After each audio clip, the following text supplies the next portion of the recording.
Hey everybody, what is going on? I am out in the open today with my top 10 favorite GameCube games of all time. So before I actually get into the video itself, I do want to give a couple of bullet points as to why I'm doing this video, as well as some things to keep in mind, and then we'll go ahead and get into the video itself. So first off, why am I doing this? Why am I doing a ranking video at all? I enjoy ranking videos. Seriously, I do. I feel like I look up a lot of them for a variety of subjects.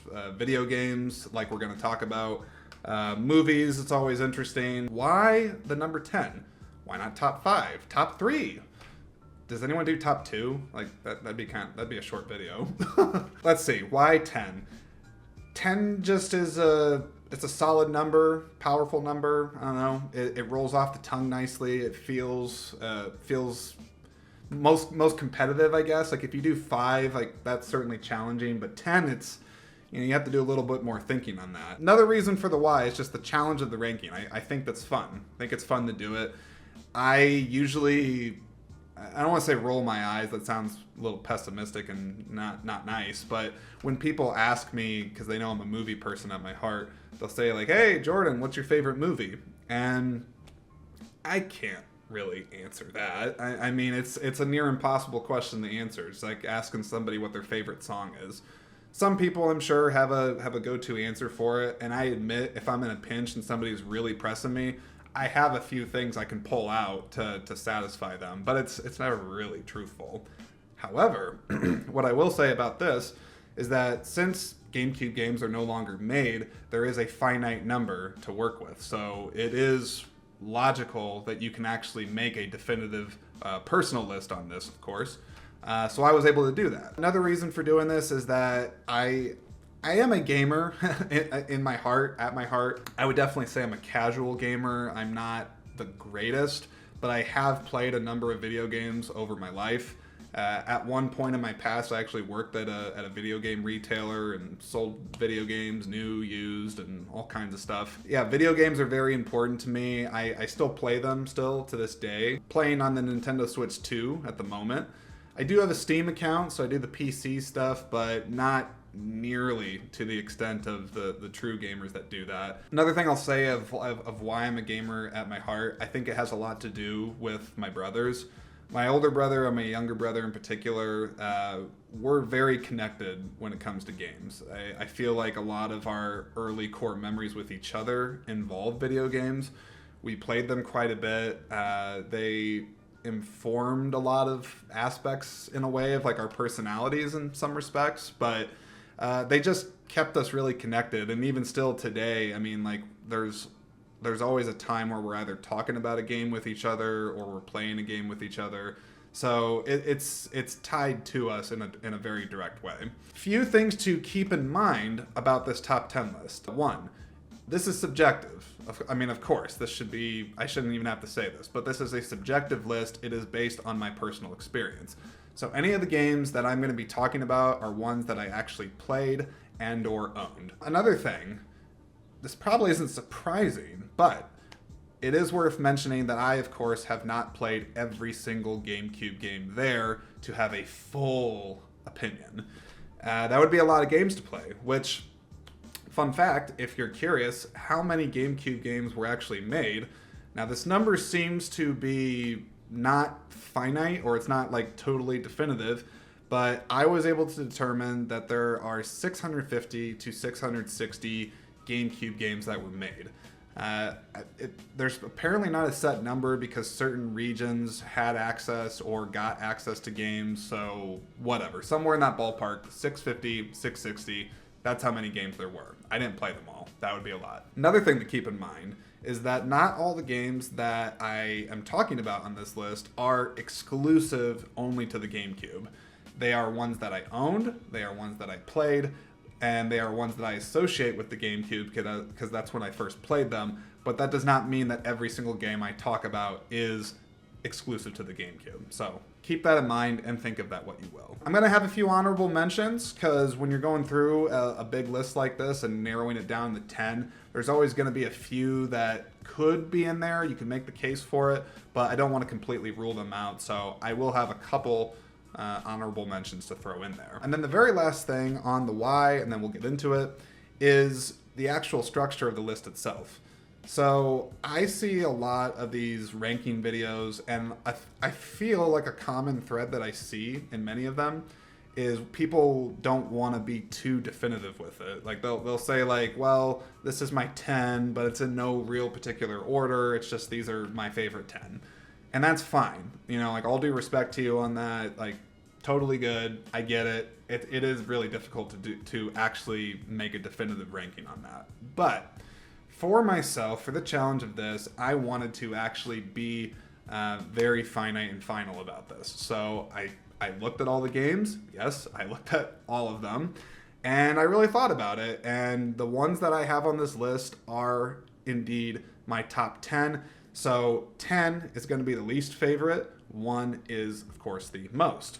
Now, just because, you know, the game that's at 10 does not mean it's bad by any stretch. It's in the top 10, so it's not bad. But it is not the number 1. So I think it's just important to explain that as we go into the list. Let's go ahead and get into this. So honorable mention number 1 is going to be the Lord of the Rings, The Two Towers. This is a classic game. It's a classic game. I know they made it on other consoles. It's a movie tie-in game, which I feel like at the time when these games were coming out, I think this was like 2003, something like that. Movie tie-in games, it feels like happened a lot for just like anything big budget mainstream. There was always a video game that came in just alongside with it. And to be honest, most of them were shit. They were not very good. But The Lord of the Rings, The Two Towers is absolutely not one of those bad games. It's very fun. Very easy. It's not very hard to get around the learning curve. It's very hack and slash. Follows the events of the movies pretty much to a T. Includes footage from the movie in there, which is always nice for somebody like me that loves movies. And I just remember I played the hell out of this game with my older brother. The memory that, the core memory I should say, that actually comes up with this game is, so I was with my dad for a weekend, once with my older brother, and we spent this weekend in the basement. I don't even know if we came up for food or if like my dad maybe just like chucked pizza rolls down the stairs like we're just animals and just like, okay, like come up if you want to. I don't quite recall how it went, but I know that we didn't see any sunlight during this weekend, and we played the hell out of this game. An incredible memory that I have. One of the first times I remember having like a marathon with a game and just really being invested into it and having a great time. Lord of the Rings, Two Towers. It's a great game. Had to give it an honorable mention. 2 more honorable mentions. Another one that is tied with a core memory of a brother. Hot Wheels Velocity. Hot Wheels Velocity X, I guess is the title. I played this game a ton with my younger brother. He was a really big Hot Wheels kid, played them a lot, built the tracks. As his older brother, I played with him a lot. We had a lot of memories with Hot Wheel toys just as a whole. This video game I remember really sticking because it had a lot of Easter eggs and a lot of challenging, not game modes, but just challenging aspects to it. More for, you know, ones that you, I guess, would not expect from a game that's seemingly sold for kids. Like, there was some challenging stuff in this game. Honorable mention, Hot Wheels Velocity. It was a fun game, good time. And the last honorable mention that I have is for Hunter the Reckoning. Now, I have no idea, and really don't know much to anything about this game. Couldn't tell you the plot. I couldn't tell you if it was part of a series. I have no idea if this is the first, the last. I'm not sure. What I can tell you is that I played it with my older brother quite a bit. I think it's a top-down shooter, in a sense. It's a very good co-op game. I think you could play up to 4 players. I think there's zombies in it or some sort of monsters that you do. I always remember I played as a girl in the game that had dual-wielding pistols. I couldn't tell you her name, but that was my kind of go-to character. My older brother, I want to say he was the guy with the crossbow. I'm not sure. If he was here, he'd probably tell me otherwise. Nostalgic game. I remember just playing it with him a lot. I don't ever think we beat the game, but I just remember it being a good time, a lot of fun, hordes of zombies and monsters, whatever.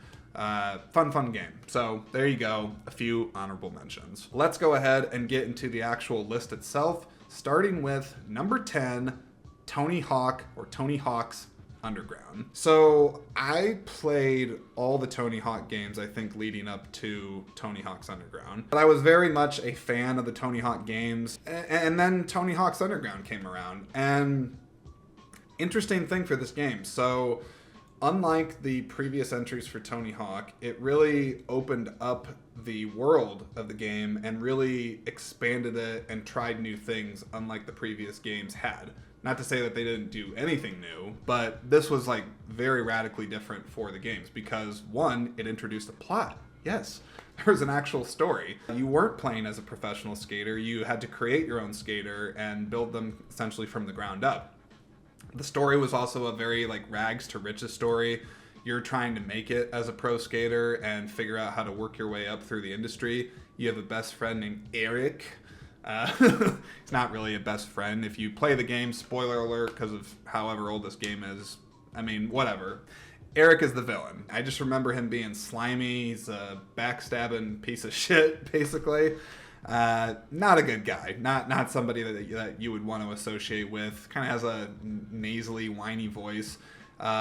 He's always actually a little bit less, like, he's not as good as you. Like, they make that very clear in the game, like, no matter which way you play it, is that your character just is better at skating than Eric, but Eric is just a jealous wannabe hater, and so he does a lot of things to try to basically screw you over and not have you make it. I don't want to spoil the ending, but that is essentially the plot, is trying to figure out how to climb up through the world of skating and have Eric not screw you over in the process. So it opens up the world. It has a story. It does a lot of these interesting new things with it.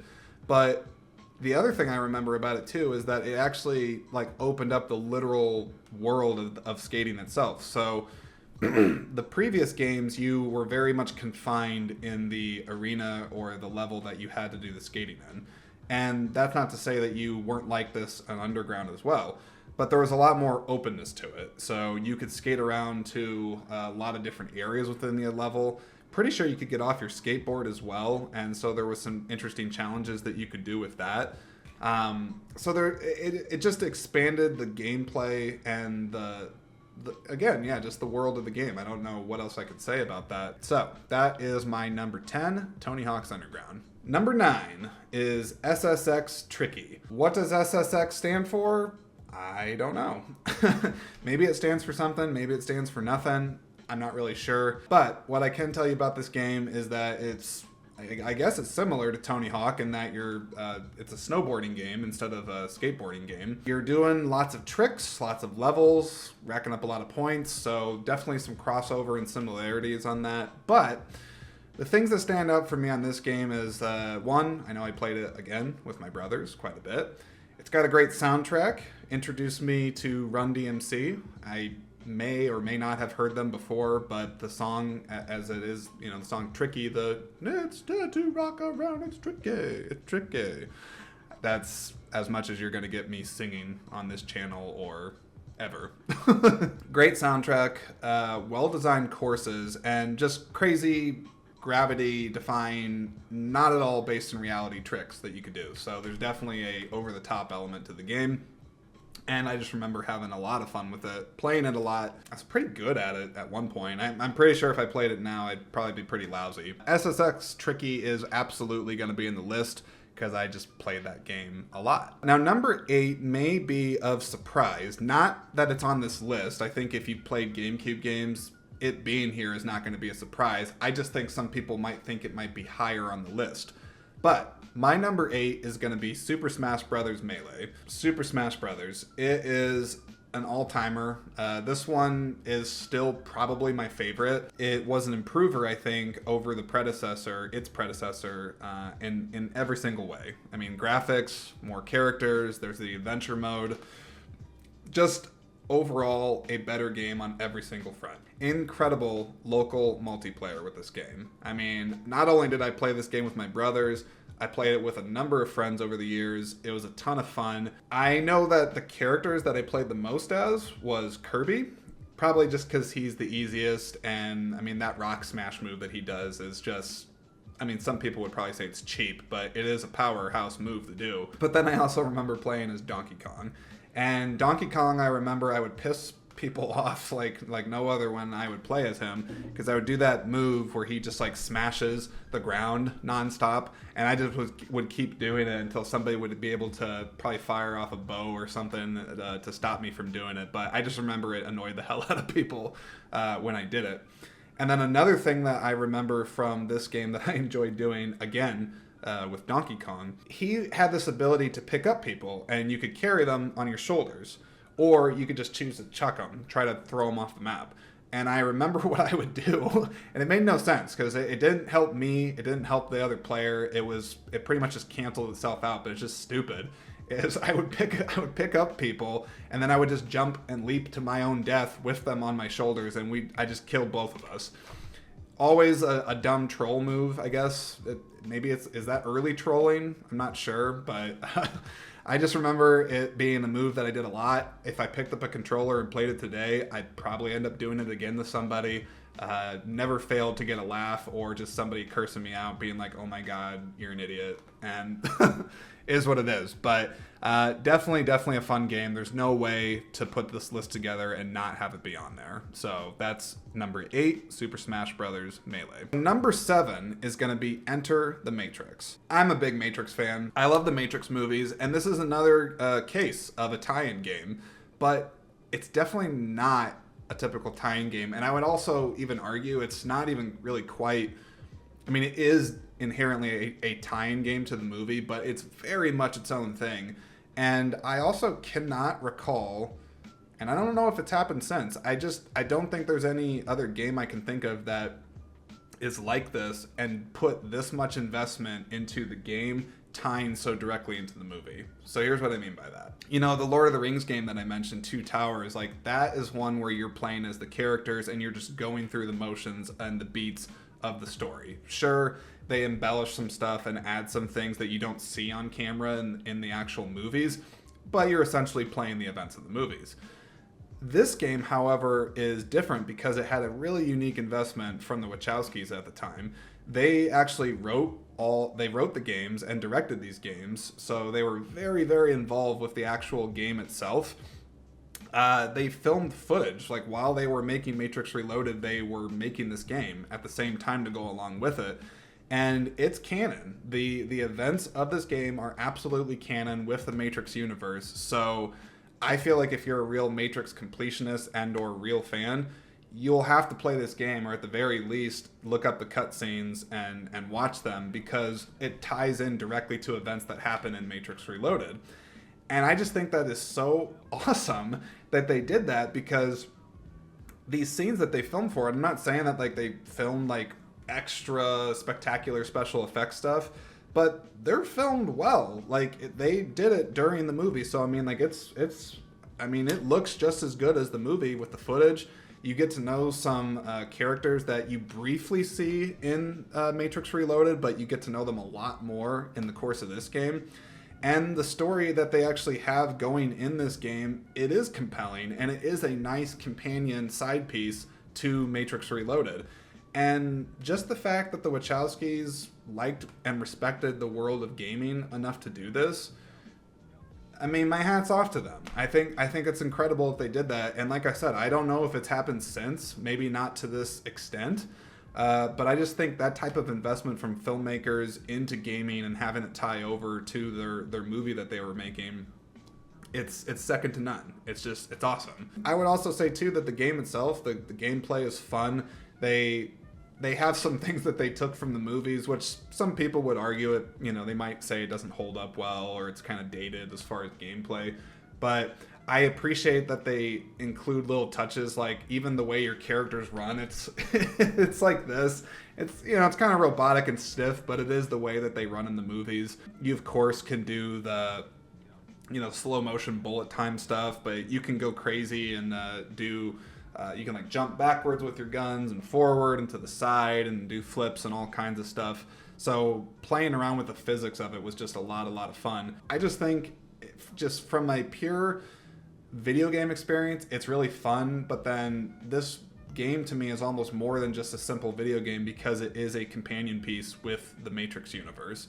So it's very unique in that front. So anyways, that's all I got to say about that. But Enter the Matrix is absolutely my number 7 on my list. Number 6. Number 6 is Phantasy Star Online Episode 1 and 2 Plus. Now, Phantasy Star, I honestly don't know a ton about it, really.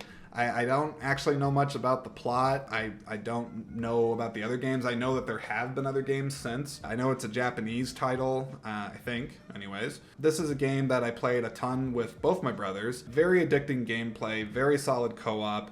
Great score, actually, too. If you're into just video game soundtracks or soundtracks in general to stuff, scores, composed music, I'd actually really listen to this. It's got some really memorable, just great music to it. I dare not try to describe the actual music behind it, because then my intelligence on that subject will be revealed, and let's leave that to your imagination. I just remember it's a very fun grinding game. I'm sure there's an actual term for those types of games, but I mean, it's a very fun game to purposely work to level your characters up, get their moves to be stronger, specialize in different things. Probably the main reason that this game makes the list in general is because I just played it so much. I mean, just sheer playtime alone is why this game made it. You could definitely argue that there's better games than it, but I played this game a lot with both my brothers. So just from a sheer amount of investment that I put into it, it's gonna make the list. We are halfway through the list, people. All right, we are at number 5. Why did I say 5 like that? I don't know. Number 5 is, I mean, these are all special to me, but this one feels extra special for some reason, and that is Need for Speed Most Wanted.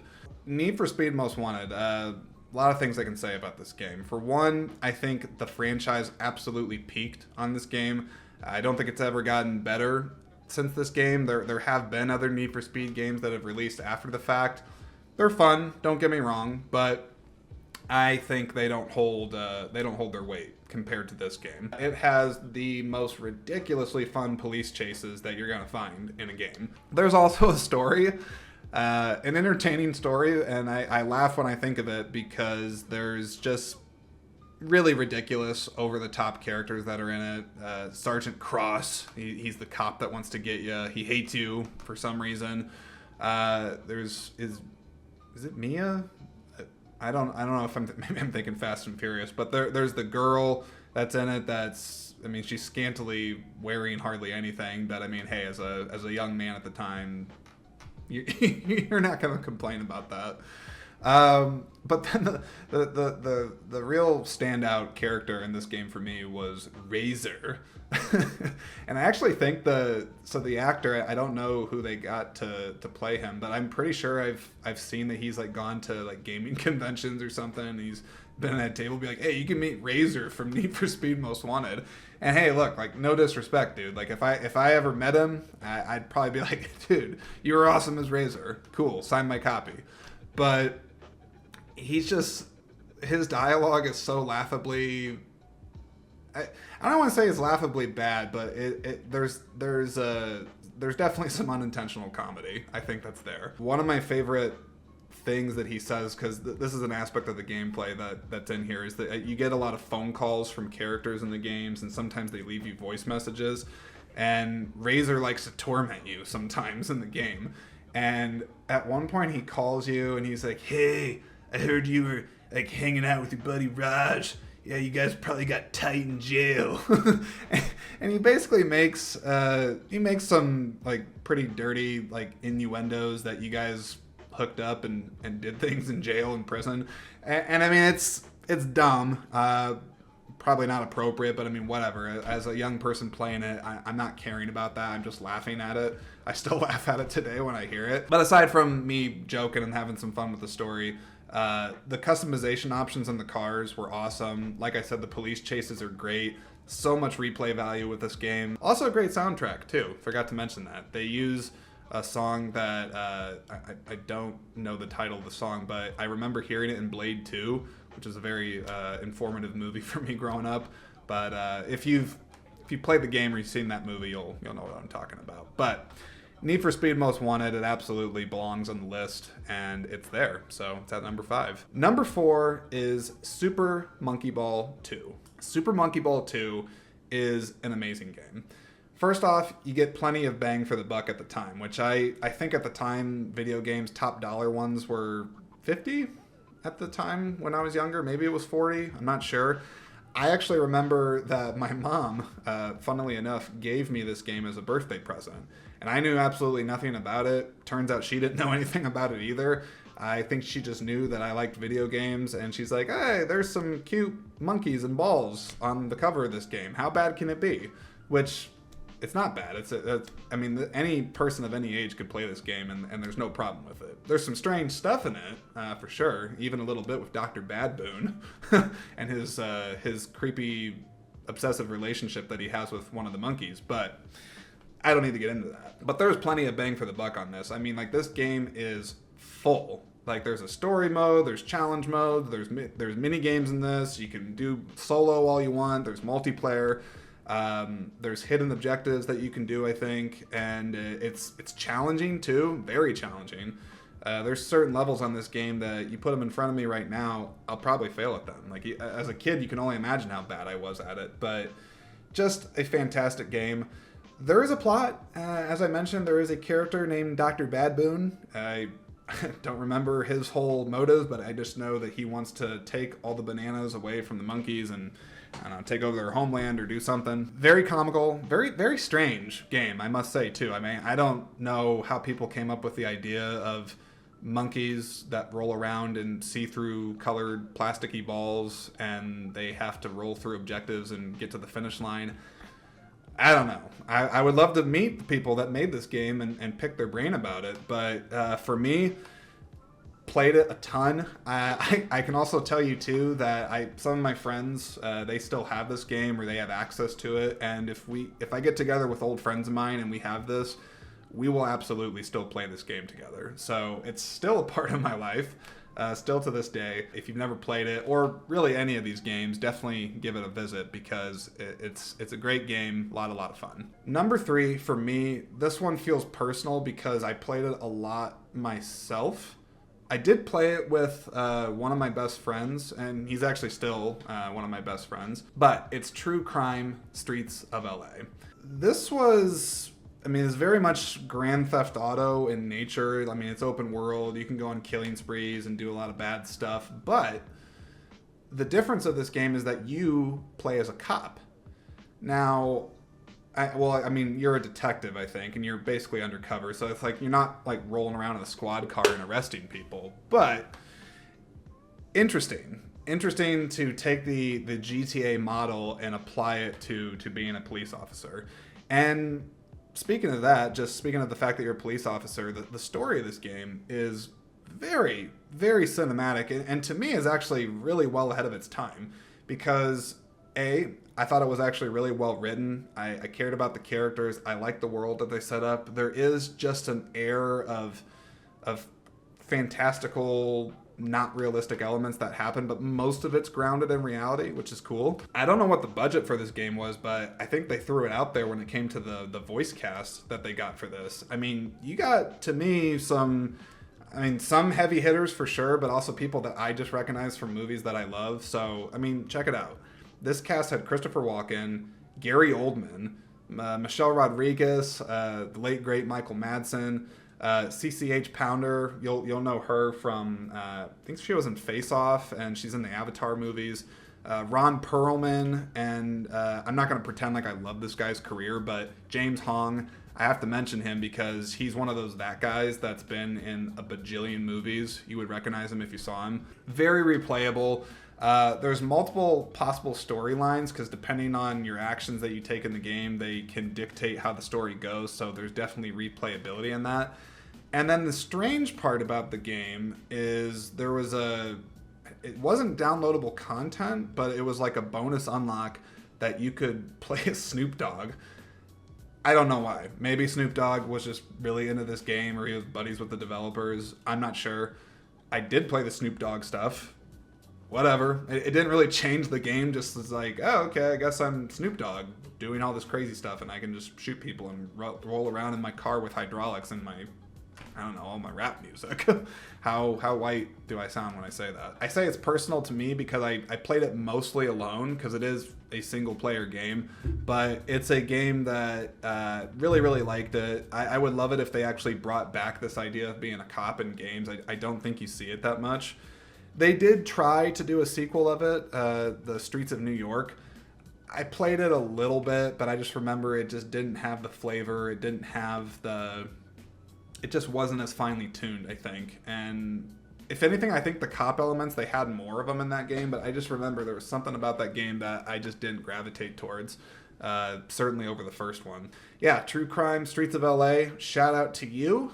You're a great game. At number 2 is Super Mario Sunshine. I can tell you it's one of my favorites of the entire Mario series because it's just so colorful, it's beautiful, it's vibrant. I love the tropical setting of the game. I love the Isle Delfino people.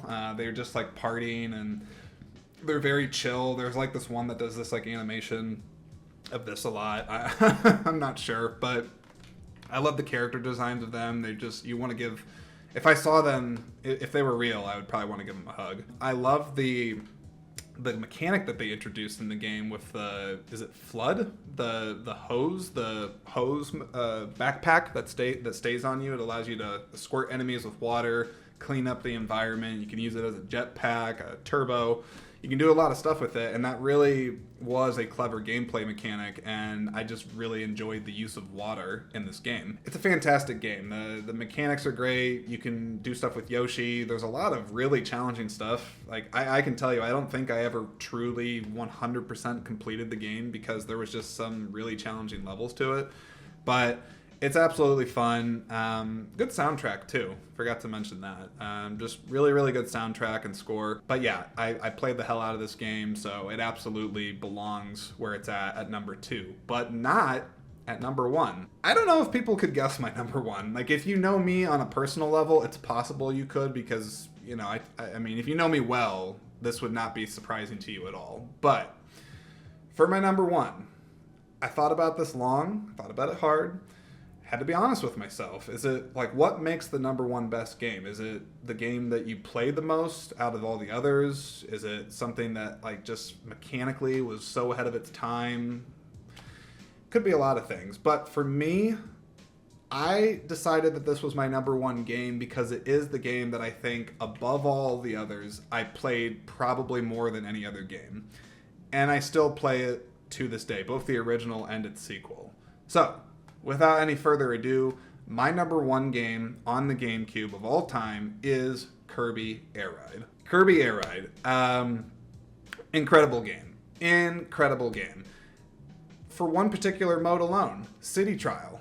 And this is kind of I don't know if it's ironic, but I guess to me it is a little bit because it's not like this game is the most advanced. In fact, I would argue the opposite. This game is incredibly simple. The control scheme is literally you have a joystick and you can use the green button A or the trigger, the R button, or the other one. So there's 2 buttons. There's 2 buttons. There's steer and there's stop and brake and just running the boxes. This game is incredibly simplistic. Now there are other game modes to it. There's Air Ride and Top Ride mode. I liked Air Ride okay. It's essentially Kirby's take on Mario Kart. Top Ride mode I didn't really care about. It's kind of a throwback to like old Matchbox top-down games. It's fine. It's whatever. But City Trial is where it's at. I played that to death with my brothers and friends too. And it's just incredibly simplistic. You have 5 to 7 minutes to go around a city. It's not a big city, but you go around it, collect a bunch of items, try to, if you want to, you don't have to kill each other in the process, but it's certainly more fun to go after somebody when they have a lot of items, or if they pick up a legendary piece to complete the Hydra or the Phoenix, to try to get those pieces from them. But you do this for 5 to 7 minutes, and then depending on the items you get, you jump into a mini game, battle it out, and there's a winner. And you just rinse and repeat over and over and over again. And I know that might sound crazy, like just that one game mode alone puts this all the way up to number 1, but it does, because I played this so much with my brothers, and we got so competitive with each other about it, and we had the most fun. And just the simplicity of the controls, I liked all the different vehicles that they had, I liked the game modes, and it's just endlessly replayable. Endlessly replayable. And the last thing, this has nothing to do with like the quality of the game, it's just how I got introduced to it. This is interesting. So my older brother's birthday, this game came around the time that it was his birthday. My older brother's birthday is in March. And I remember that my mom, for like his birthday, she had agreed. She's like, okay, like you can pick out a video game. And my brother really wanted The Matrix. He wanted to enter The Matrix, which coincidentally is also in this list. And I was like remembering I was just being a spoiled little brat. And I was just like, I want a game too. Why does he get one? And essentially I just wore my mom down. I just pissed her off enough so she was like, okay, shut up. I will get you. You can get a game too. And Kirby Air Ride was the one I picked out. Interesting because I don't think I had really played Kirby prior to that. Any like Kirby solo games. I know I had played his character in Smash Brothers and I liked his character just from a mechanics standpoint and how he was controlled. Sorry, my phone just dinged. I'll look at that later. Yeah, I can't pretend I'm like some massive fan of Kirby as a solo game. Ring again. Or it's not a ring, it's a text. But when I just think about the amount of time I played, the simplicity of it, and also the fact that I picked up the sequel, which even saying that out loud, that a sequel to this game happened, and it was good. Not only good, you could actually say it's better than the original. Incredible. Just incredible. I mean, I don't know what else I can say about it. It absolutely has to be my number one game. I played it more than any other. It's still the most played game. If I have my brothers over, I'm going to play it with them. It's a given. We're going to play it. So it's that simple. Without any more rambling about anything else, those are all my top 10 favorite games for the Nintendo GameCube. What did you think about this list? What did you think about me being out in the open with all my thoughts and opinions and ramblings about Nintendo GameCube games? Did you find anything interesting about that? Did you have some thoughts about the games you played yourselves? What do you play? Do you play video games? I don't care. You have any thought about anything whatsoever, you can put it in the comments below. And if you haven't already done so, I don't like to do this a lot in these sorts of things, but do go ahead and subscribe, like, and all that stuff so that you don't miss out on the next video and that, this whole thing grows. Honestly, I just say I don't like to do it because it's like, we all know that people want subs and likes and things like that. I shouldn't have to harangue you about it all the time, but maybe I do, because maybe that's how people's stuff grows, is that I just pester you nonstop to get you to do it. So, anyways, thought I'd give it a shot. So, thank you very much, and I will see you all in the next Out in the Open. Take care.